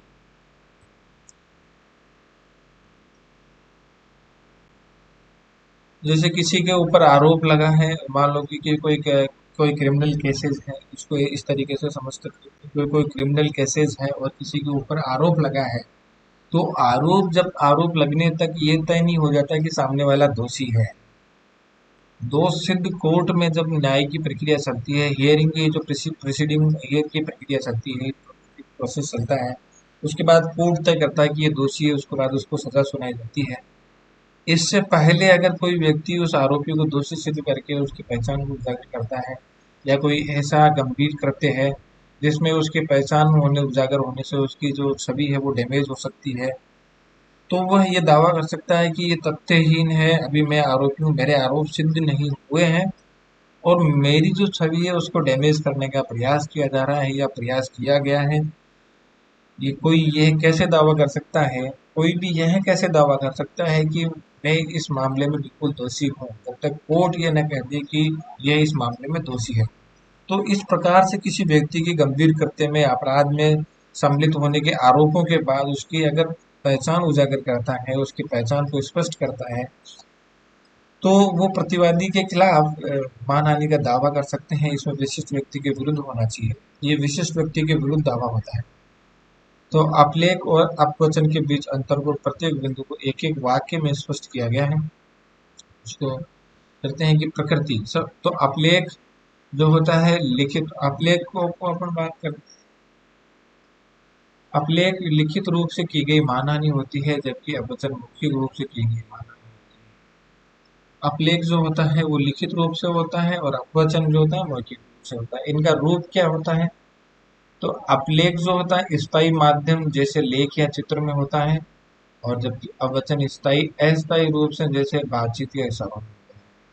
इसमें प्रकाशन का माध्यम होता है कि अपलेख समाचार पत्र, किताब या सोशल मीडिया पोस्ट के माध्यम से होता है जबकि अपवचन बोलचाल या भाषण के रूप में होता है। गंभीरता क्या है, तो अपलेख को न्यायालय में अधिक गंभीर मानते हैं जबकि अपवचन तुलनात्मक रूप से कम गंभीर होता है। सिद्ध करने की आवश्यकता, तो अपलेख में केवल प्रकाशन से मानहानि सिद्ध हो जाती है जबकि अपवचन में क्षति का परिणाम देना आवश्यक होता है। तो न्यायिक दृष्टिकोण क्या है, तो अपलेख के मामलों में न्यायालय अधिक गंभीरता से लेता है। अपलेख के मामलों में जो न्यायालय है अधिक गंभीरता से लेता है जबकि अपवचन में शिकायत को सिद्ध करना अधिक कठिन होता है। यानी अगर आपको किसी की बेइज्जती करनी है, किसी की मानहानि करनी है तो आप अपलेख के माध्यम से कभी नहीं करिए, सोशल मीडिया पर पोस्ट नहीं करिए, वीडियो नहीं करिए, प्रकाशन नहीं करिए। वो तो मौखिक रूप से करें, मौखिक रूप से भी इस तरीके से करें कि कोई रिकॉर्ड ना हो।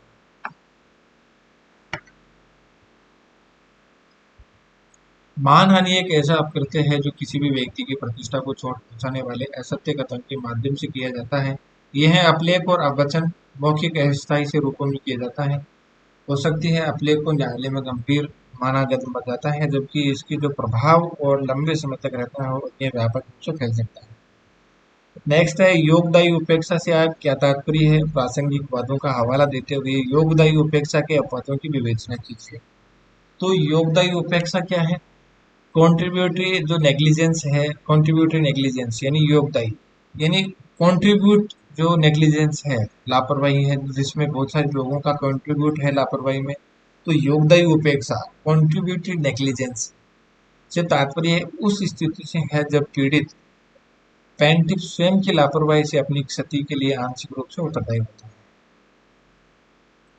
जब पीड़ित स्वयं की लापरवाही से अपनी क्षति के लिए आंशिक रूप से उत्तरदायी होता है, यह एक प्रतिरक्षा डिफेंस है जिसमें प्रतिवादी डिफेंडेंट अदालत में प्रस्तुत करता है कि वादी को जो हानि हुई है उसमें वादी की भी गलती है। तो ये कॉन्ट्रीब्यूटरी नेग्लिजेंस होता है, इसमें जो वादी होता है ये कोर्ट में पेश कर दावा करता है, अपनी बात रखता है कि वादी को जो नुकसान हुआ है उसमें उसकी भी गलती है, डिपेंडेंट उसकी जो हानि हुई है उसमें उसकी भी गलती है।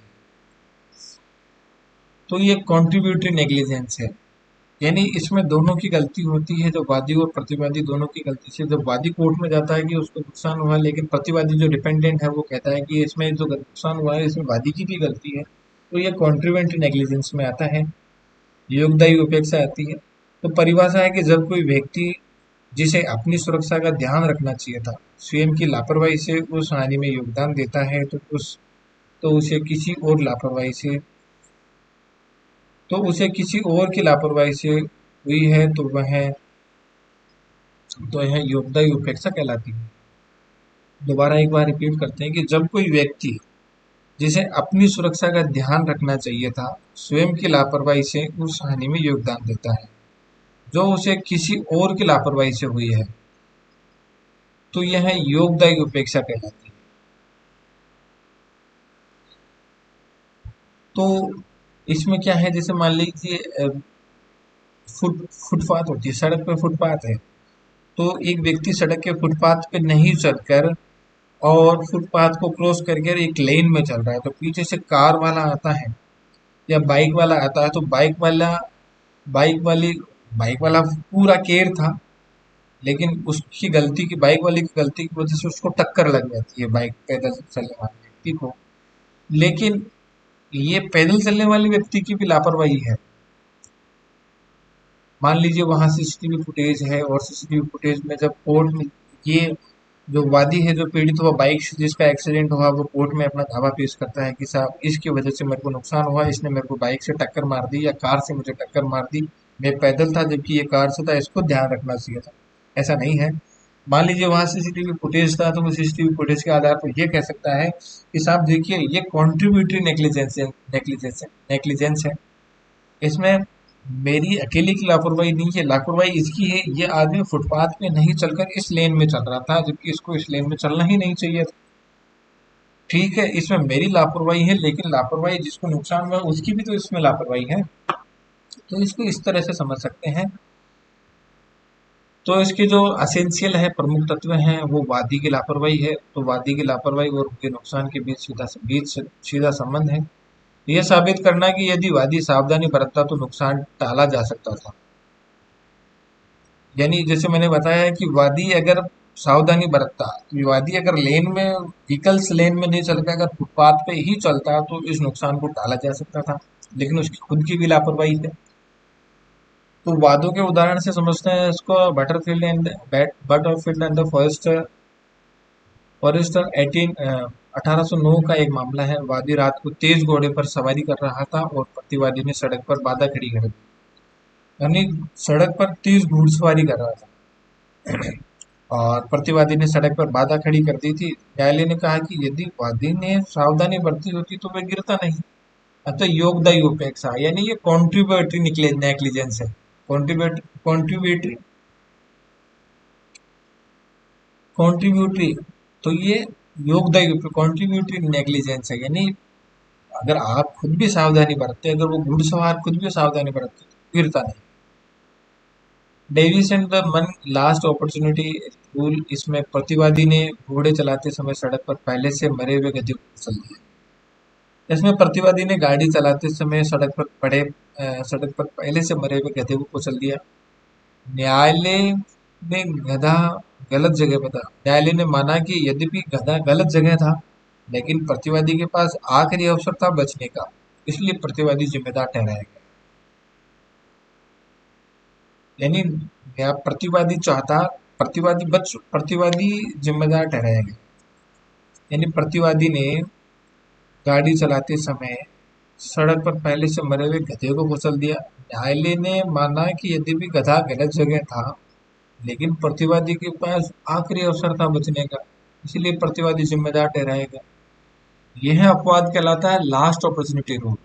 यानी आपके पास लास्ट अपॉर्चुनिटी थी, लेकिन आप खुद आपकी लापरवाही की वजह से ये सब हुआ है।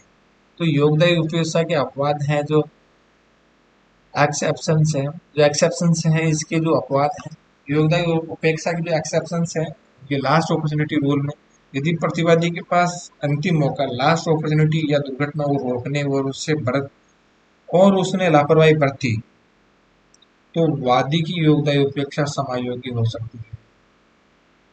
तो इसमें वादी की योगदायी उपेक्षा क्षमा हो सकती है, यानी जिसका वो गधा है उसकी योगदायी उपेक्षा क्षमा हो सकती है। यानी प्रतिवादी अगर मरे हुए घोड़े को कुचल दिया, गधे को कुचल दिया और उसकी वजह से उसको नुकसान हो गया, बाइक सवार था, गधे गधे के ऊपर बाइक चढ़ गई और वो गिर गया वहां पर, गिरने से उसको नुकसान हुआ, तो वो कोर्ट में पहुंचता है। कोर्ट में कहता है कि साहब ये गधे का मालिक है आदमी, इसने गधे को हटाया नहीं यहाँ से, मरा हुआ गधा। तो इसमें जो योगदायी अपेक्षा है वो समायोग्य है। इसमें जो लागू होता है वो लास्ट अपॉर्चुनिटी रूल लागू होता है कि आपके पास लास्ट अपॉर्चुनिटी थी। गधा माना कि रोड पे पड़ा हुआ था, लेकिन आपके पास तो अपॉर्चुनिटी थी। ये एक्सेप्शंस में आता है, ये अपवाद में आती है कि आपके पास लास्ट अपॉर्चुनिटी थी, आपको गधा तो आप तो गधा देखना चाहिए था, आपको गधा देखकर उसको साइड में लेना चाहिए था, आप उसके ऊपर से क्यों निकल जा रहे हैं। तो इसमें जो वादी है योगदायी उपेक्षा उसकी समायोग्य होती है। नेक्स्ट बात करते हैं doctrine of the compose negligence, composite negligence. Doctrine of composite negligence, जब कई पक्ष मल्टीपल पार्टीज की लापरवाही से नुकसान हुआ हो तो वादी को, तो प्रतिवादी सामूहिक रूप से उत्तरदायी होते हैं। यानी डॉक्ट्राइन मल्टीपल पार्टीज की लापरवाही की वजह से नुकसान हुआ हो तो वादी को नुकसान, तो सभी प्रतिवादी सामूहिक रूप से उत्तरदायी होते हैं। इसमें योगदायी उपेक्षा लागू नहीं। तो रिस्क केसेस हैं, इसमें बचाव की कोशिश है।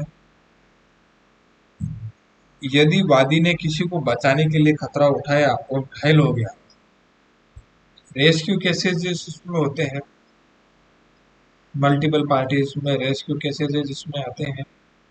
डॉक्ट्राइन ऑफ कंपोसाइट कॉम्पोसाइट नेग्लिजेंस, इसमें जब कई पक्ष मल्टीपल पार्टीज की लापरवाही की से नुकसान हुआ हो और वादी को तो सभी प्रतिवादी सामूहिक रूप से उत्तरदायी होते हैं। इसमें योगदायी उपेक्षा लागू नहीं होती है। जब रेस्क्यू केसेस की बात करते हैं तो यदि प्रतिवादी ने किसी को बचाने के लिए खतरा उठाया और घायल हो गया तो यह योगदायी उपेक्षा नहीं मानी जाएगी, यानी इसको कॉन्ट्रीब्यूटरी नेग्लिजेंस नहीं माना जाएगा, क्योंकि उसको पता था कि इसमें ये दिक्कत होने वाली है। रेस्क्यू चलाने के लिए आग में, माना कि किसी को बचाने के लिए वह गया है तो उसको पता है कि आग से उसको नुकसान हो सकता है, तो रेस्क्यू लिए खुद का उसका वो निर्णय था। तो इसमें वो कॉन्ट्रीब्यूटरी नेग्लिजेंस नहीं है कि किसी ने आग लगाई, इसकी वजह से वो आग लगाने वाला जिम्मेदार वो है, लेकिन उसकी वजह से मेरी जिम्मेदारी बनती थी कि मैं बचाने गया। नहीं, इसमें कॉन्ट्रीब्यूटरी नेग्लिजेंस नहीं होती, आप अपनी मर्जी से उसको बचाने के लिए गए हो। तो उदाहरण के लिए एक घोड़ा गाड़ी जिसे गली में बिना देख रेखे छोड़ा गया अचानक भागने लगा।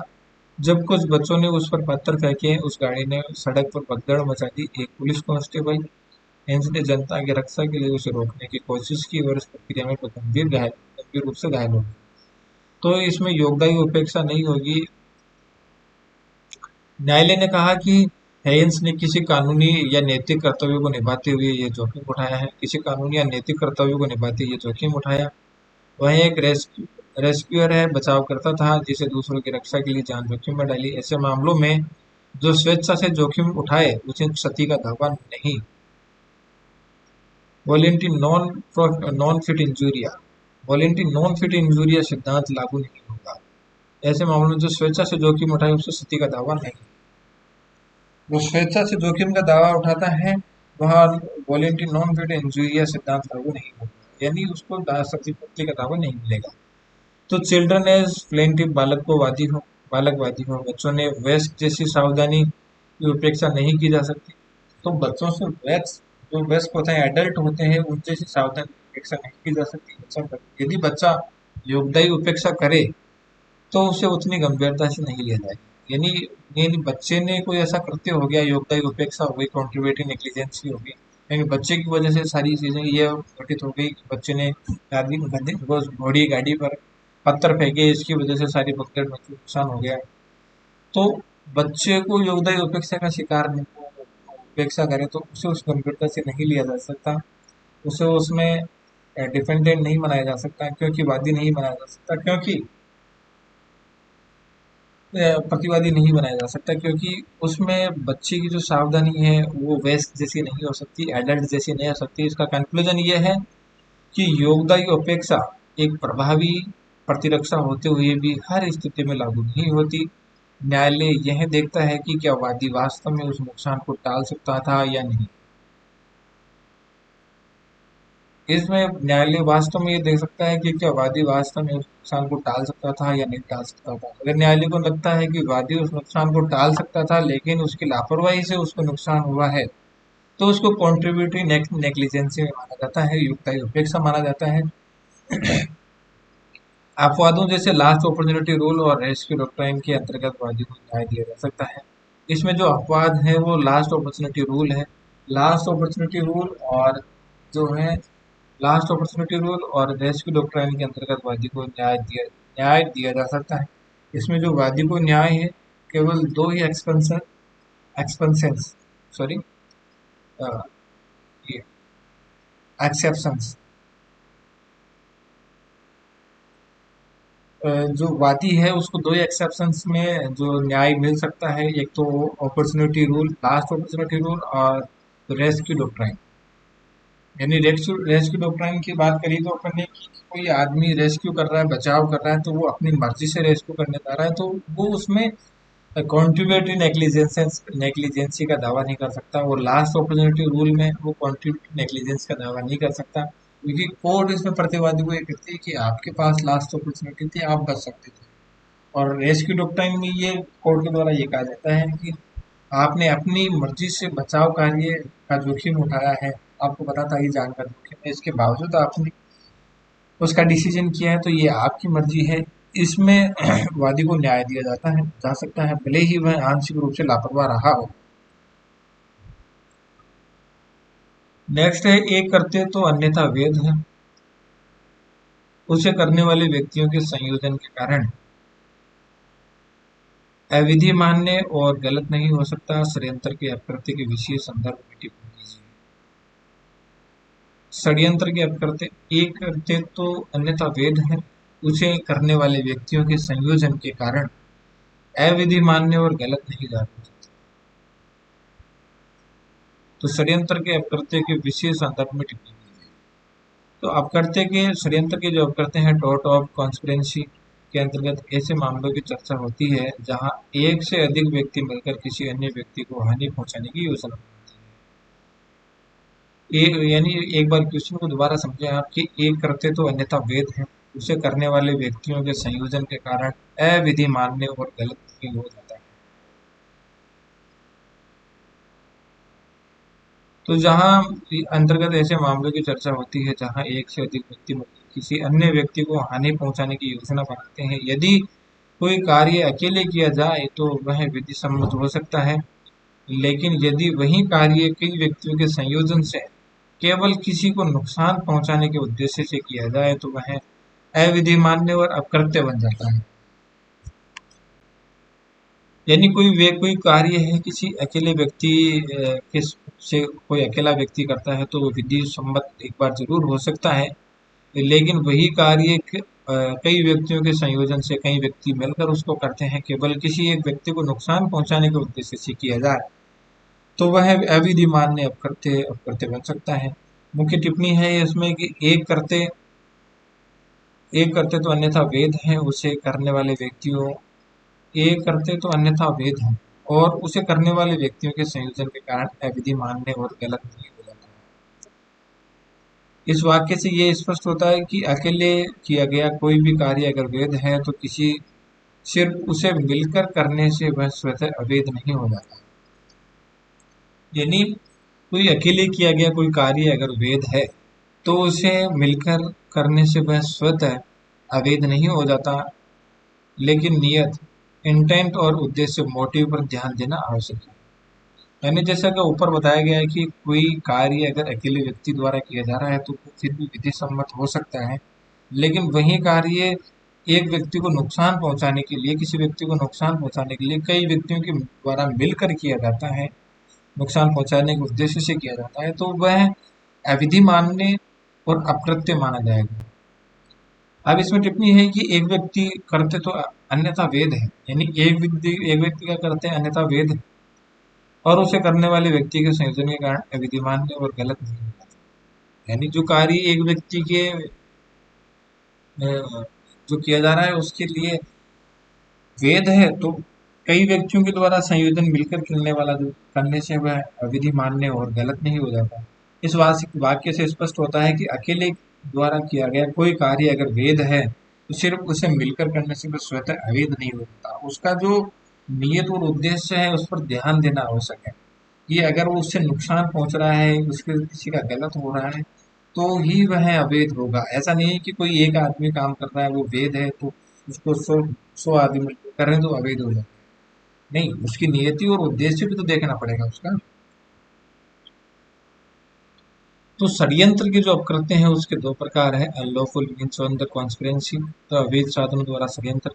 जब दो या दो से अधिक व्यक्ति मिलकर किसी अवैध साधन जैसे धोखा, धमकी और आपराधिक गतिविधि द्वारा किसी तीसरे पक्ष को हानि पहुंचाने का प्रयास करते हैं। और लॉफुल मीन्स कॉन्सिक्वेंसी है वैध साधनों द्वारा षड्यंत्र। तो जब कार्य स्वयं में वैध है लेकिन उसका उद्देश्य किसी व्यक्ति को नुकसान पहुंचाना है और इसमें दो या अधिक लोग सम्मिलित हैं, इस प्रकार के षड्यंत्र में मंशा और हानि के साक्ष्य अनिवार्य होते हैं।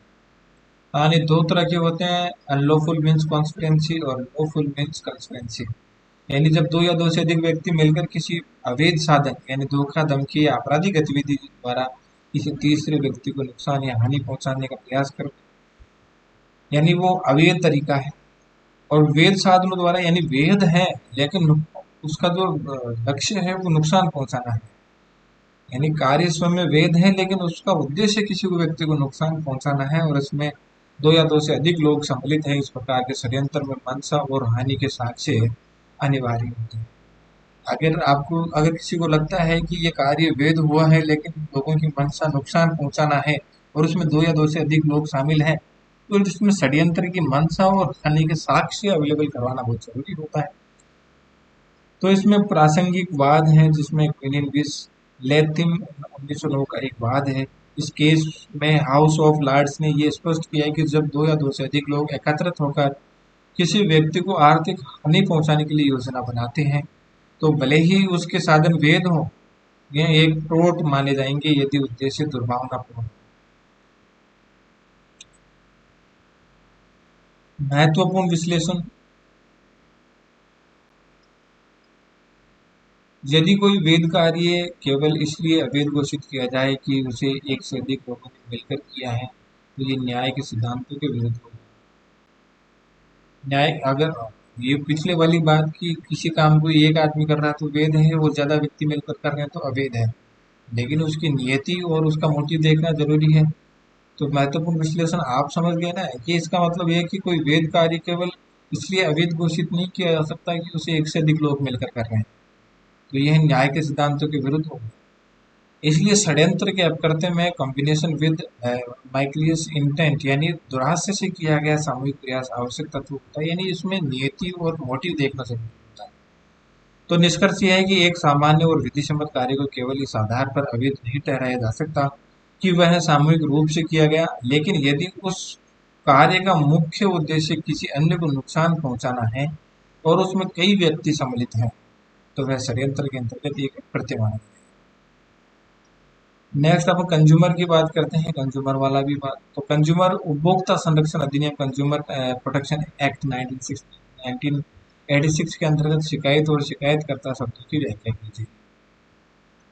तो उपभोक्ता संरक्षण अधिनियम 1986, कंज्यूमर प्रोटेक्शन एक्ट 1986 का उद्देश्य उपभोक्ताओं के अधिकारों की रक्षा करना और उन्हें सस्ता और त्वरित न्याय प्रदान करना है। इस अधिनियम के अंतर्गत शिकायत और शिकायतकर्ता शब्दों की स्पष्ट व्याख्या की गई है।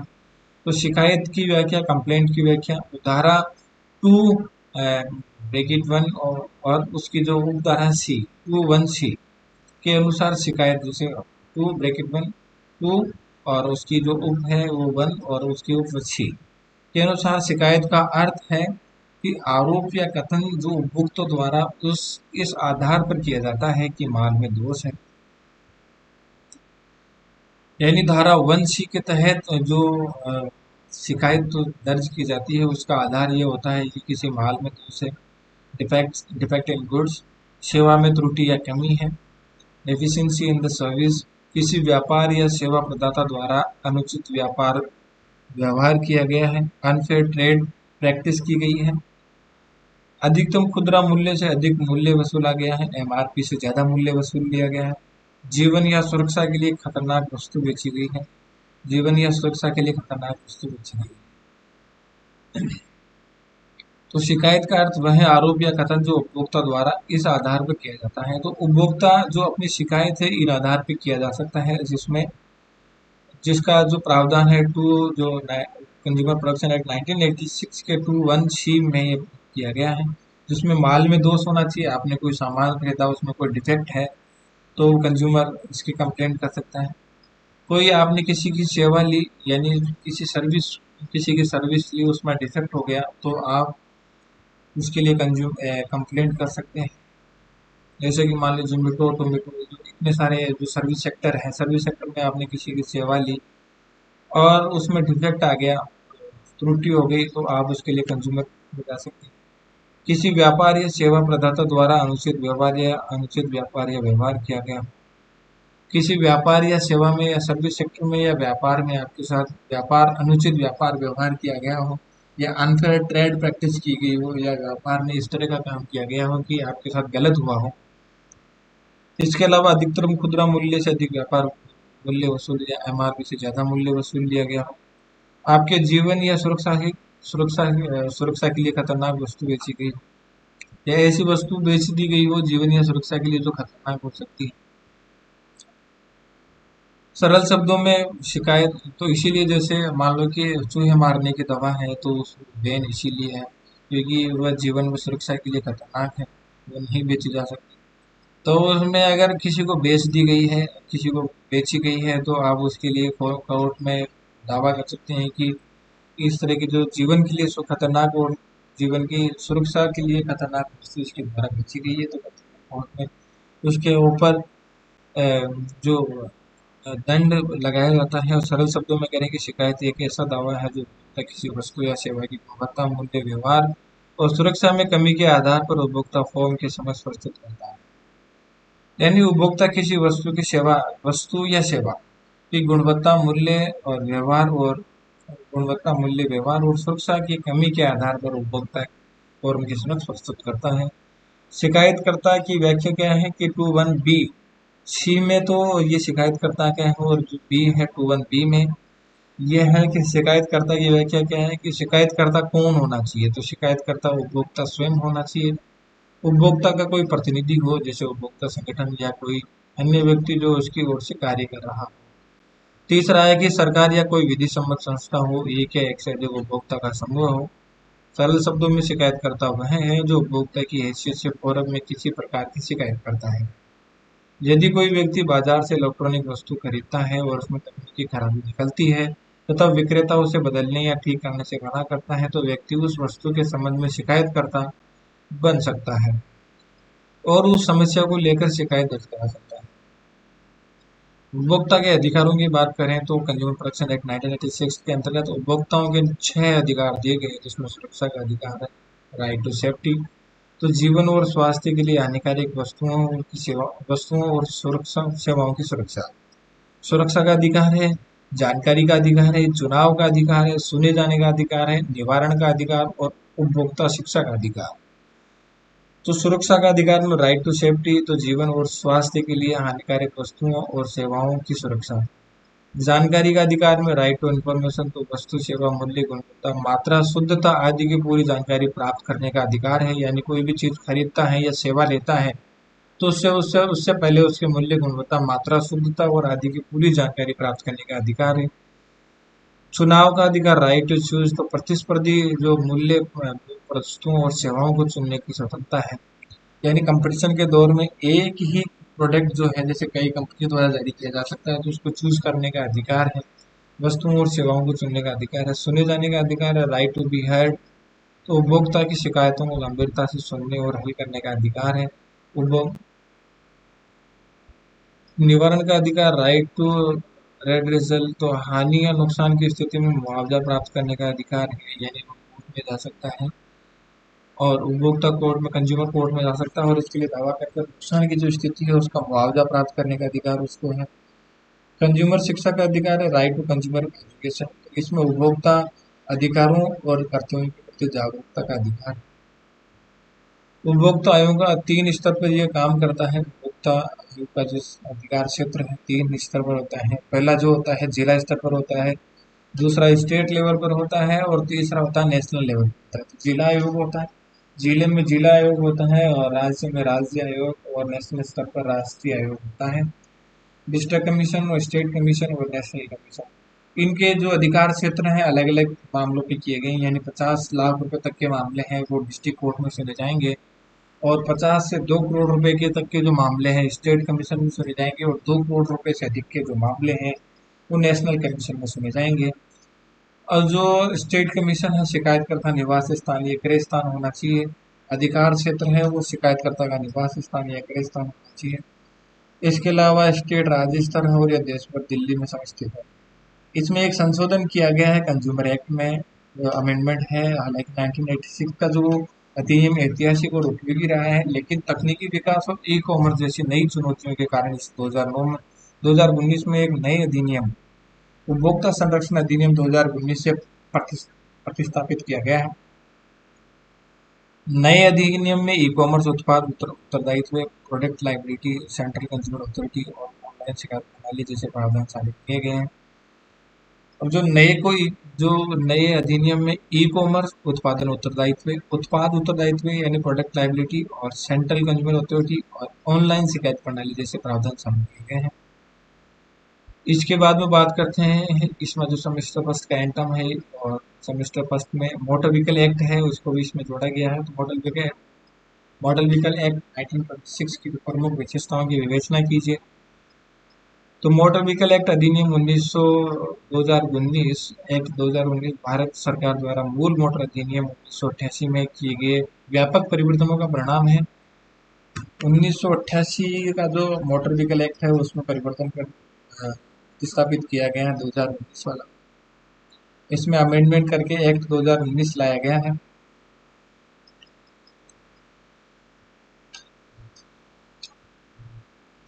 इसमें सड़क सुरक्षा, पारदर्शिता, ट्रैफिक प्रबंधन और दंड व्यवस्था को सशक्त करने के उद्देश्य से कई महत्वपूर्ण सुधार किए गए हैं। यह अधिनियम 1 सितंबर 2019 से लागू हुआ। दो अमेंडमेंट किया गया 2019 वाला मोटर व्हीकल एक्ट में।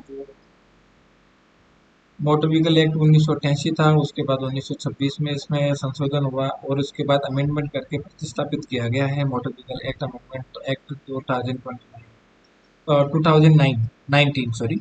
तो मोटर वाहन संशोधन अधिनियम 2019 की विशेषताओं में दंडों में भारी वृद्धि की गई है। इसमें हेलमेट न पहनने पर 1,000 रुपये का जुर्माना और ड्राइविंग लाइसेंस है उसको सस्पेंड करने, निलंबित करने का प्रावधान किया गया है। बिना लाइसेंस वाहन चलाने पर 5,000 का इसमें जुर्माना है और शराब पीकर वाहन चलाने पर 10,000 रुपये या 6 माह की जेल है पहली बार। और तेज गति या खतरनाक ड्राइविंग पर 5,000 रुपये का जुर्माना है। बीमा वाहन बिना बीमा वाहन चलाने पर 2,000 से 4,000 रुपये का दंड है। ट्रैफिक पुलिस से सहयोग नहीं करने पर 2,000 रुपये का जुर्माना है। हिट एंड रन मामलों में मुआवजे में वृद्धि की गई है। पहले 25,000 था, अब 2 लाख रुपए का जुर्माना किया गया है हिट एंड रन के मामलों में। घायलों को भी 50,000 रुपये तक का मुआवजे का प्रावधान किया गया है। इलेक्ट्रॉनिक निगरानी, इसमें ई गवर्नेंस एंड डिजिटलाइजेशन के संबंध दस्तावेजों को डिजिटल रूप से स्वीकार किया जाएगा, जिसमें एम परिवहन और डिजी लॉकर के माध्यम से अगर आप अपने दस्तावेज हार्ड कॉपी में नहीं रखकर डिजी लॉकर और ई परिवहन के माध्यम से अगर आप शो ऑफ करते हैं तो वो मान्य होंगे। इसके अलावा ट्रैफिक नियमों उल्लंघन का सीसीटीवी कैमरों से रिकॉर्ड और ऑनलाइन चालान की व्यवस्था की गई है। वाहन निर्माण एवं सुरक्षा मानक, तो वाहन निर्माताओं को सुरक्षा फीचर्स लागू करने होंगे, जिसमें एयरबैग एबीएस सिस्टम और एयरबैग सिस्टम लागू करने होंगे। इसके अलावा वाहनों में फिटनेस सर्टिफिकेट अनिवार्य किए गए हैं। इमरजेंसी वाहन प्राथमिकता, तो एम्बुलेंस, फायर ब्रिगेड और पुलिस वाहन को सस्ता न देने पर दंड है। रास्ता न देने पर दंड का प्रावधान किया गया है। इसमें एम्बुलेंस, फायर ब्रिगेड और पुलिस वाहन को रास्ता नहीं देने पर दंड का प्रावधान किया गया है। गंभीर उल्लंघनों पर लाइसेंस निलंबित किया जा सकता है। बार बार नियम तोड़ने पर ड्राइविंग लाइसेंस रद्द या सस्पेंड किया जा सकता है। और मोटर व्हीकल एक्ट फंड का गठन है। इसमें मोटर व्हीकल एक्सीडेंट फंड का गठन किया गया है। तो सड़क हादसे में घायल मृतक के मृतक लोगों के लिए मुआवजे की गारंटी हेतु एक विशेष कोष बनाया गया है। और इसमें जो ग्रीन ट्रैफिक सिग्नलिंग और ITS intelligent transport system traffic control को सपोर्ट बनाने के लिए तकनीकी उपायों का प्रोत्साहन किया गया है। निष्कर्ष ये है कि मोटर वाहन संशोधन अधिनियम 2019 भारत में सड़क प्रावधान सुरक्षा को लेकर एक ऐतिहासिक कदम है। यह न केवल दुर्घटनाओं की रोकथाम और जवाबदेही सुनिश्चित करता है, बल्कि डिजिटलीकरण और पारदर्शिता की दिशा में एक महत्वपूर्ण प्रयास है। तो यह है आपका पूरा law of torts and consumer act, consumer protection और मोटर व्हीकल एक्ट। इससे बाहर कुछ भी नहीं आएगा। आप इसको बार बार सुने, आप तैयारी करें, अपनी तैयारी अच्छी रखें। 28 अप्रैल को आपका पहला एग्जाम है, जो law of torts and consumer protection act and motor vehicle act का होगा। थैंक यू, धन्यवाद। नेक्स्ट वीडियो जल्द ही अपलोड किया जाएगा, जो आपके कॉन्स्टिट्यूशनल लॉ का होगा। फिर उसके बाद कॉन्टैक्ट लो, ऐसे करके पूरे 6 सब्जेक्ट के वीडियो आपको उपलब्ध करवा दिए जाएंगे। थैंक यू, धन्यवाद।